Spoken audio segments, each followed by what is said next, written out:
When I was 25, I found myself traveling through Vietnam, attempting to stretch my dollar by staying at the cheapest accommodations available.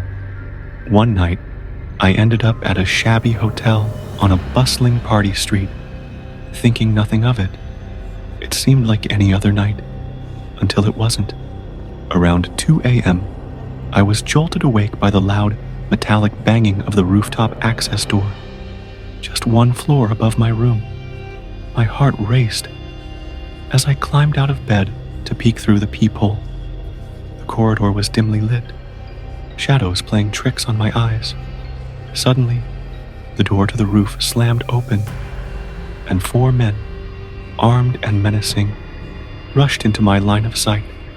One of them turned and looked directly at my door, as if sensing my presence. I felt a chill run down my spine. They then turned away and began kicking at the door of the room directly across the hall from mine. Each floor of the hotel had only 2 rooms, so my options were extremely limited. Panicked, I looked around for an escape route, but found none. The room didn't even have a window. Desperately, I hid my travel partner under the bed and barricaded the door with the TV stand. I positioned myself on top of it, watching through the peephole as the men finally broke into the room across from us. They ransacked the place, their voices low and hurried. My heart pounded in my chest as they finished their search and stepped back into the hallway. One of them pointed at my door, and they began walking towards it. I held my breath, praying they wouldn't come in. One of them jiggled the locked handle, and I thought my heart would stop. Then, they abruptly turned and headed to the elevator. I watched, tense and unmoving, through the peephole as the elevator doors closed behind them. 5 agonizing minutes passed before I heard the elevator ding again. They were back. One of them rushed towards my door and kicked it with such force that I nearly toppled off the TV stand. I jumped down and braced my back against the TV stand, feet pressed firmly against the opposite wall. For what felt like an eternity, they took turns kicking the door, but it held firm. Finally, they stopped and left again, disappearing into the elevator. I remained there, frozen and alert, waiting for the next assault. Sure enough, the elevator dinged once more, and the men returned. This time, one was on the phone, speaking loudly in Vietnamese, a language I couldn't understand. They started trying keys in the lock, one after another, but none worked. I heard their frustration growing with each failed attempt. After what felt like an eternity of jingling keys, they gave up and retreated to the elevator once more. I sat there, every muscle tense, waiting for the next move. Another 5 minutes passed before I heard that dreaded ding again. They were back, working the lock once more, the man on the phone growing increasingly agitated. Just when I thought they might succeed, I heard a car horn blaring outside.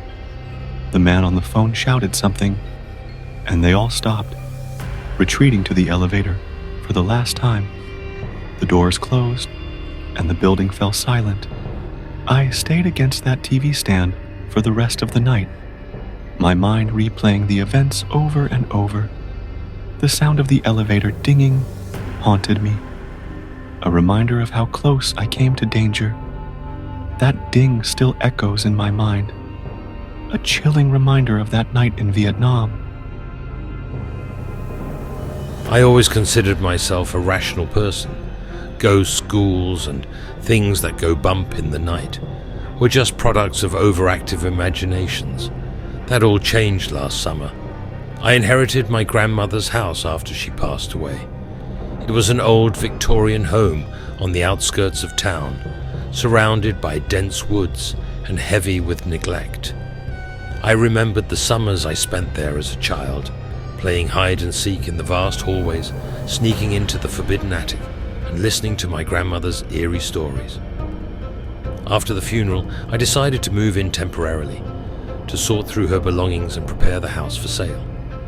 The first few days were uneventful, filled with dusting off forgotten memories and boxing up trinkets. But as time passed, I started to feel a creeping unease. One night, while rummaging through the attic, I found an old ornate mirror covered with a heavy cloth. I removed the cloth and looked at my reflection. The glass was foggy, and the frame was intricately carved with faces twisted in anguish. I felt a chill run down my spine, but dismissed it as my imagination. And the drafty attic. The real terror began a few nights later. I was lying in bed half asleep when I heard soft whispering. It was so faint I couldn't make out the words, but it seemed to come from the attic. I ignored it, attributing it to the house settling or the wind. The next morning I found the attic door ajar. I distinctly remembered closing it the night before. A feeling of dread settled in my stomach. I decided to avoid the attic for the rest of my stay. One evening, as I was reading in the living room, the whispers started again. This time they were louder and more insistent. I tried to drown them out with music, but the whispers seemed to seep through the walls.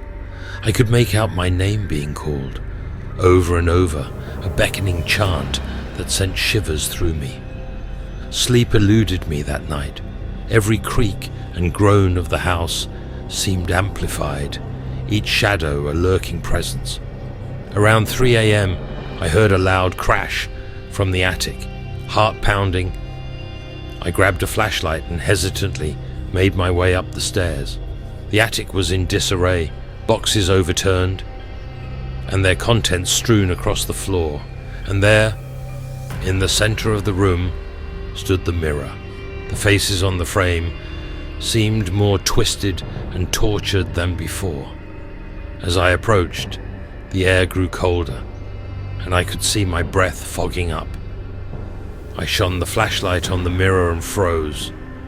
My reflection was there, but it wasn't me. The figure in the mirror had hollow eyes and a malevolent grin. It raised its hand, and I felt an icy grip around my wrist. I tried to pull away, but the grip tightened, pulling me closer to the mirror. I screamed and yanked my arm with all my strength. The grip released, and I stumbled backward, crashing into a pile of old books. The mirror fell to the floor, shattering into 1,000 pieces. The whispers stopped, and the air gradually warmed, shaken.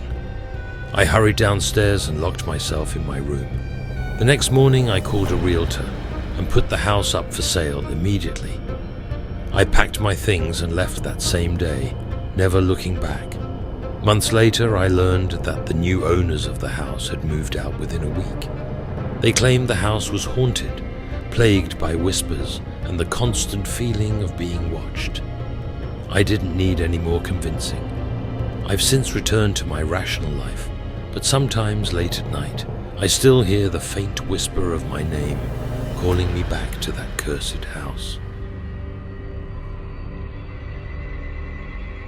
Caught in the endless stream of TikTok videos, I soon realized my mind was no longer my own. Every night, I'd lie in bed scrolling through an unending parade of clips, my thoughts dissolving into a digital fog. Tonight was no different.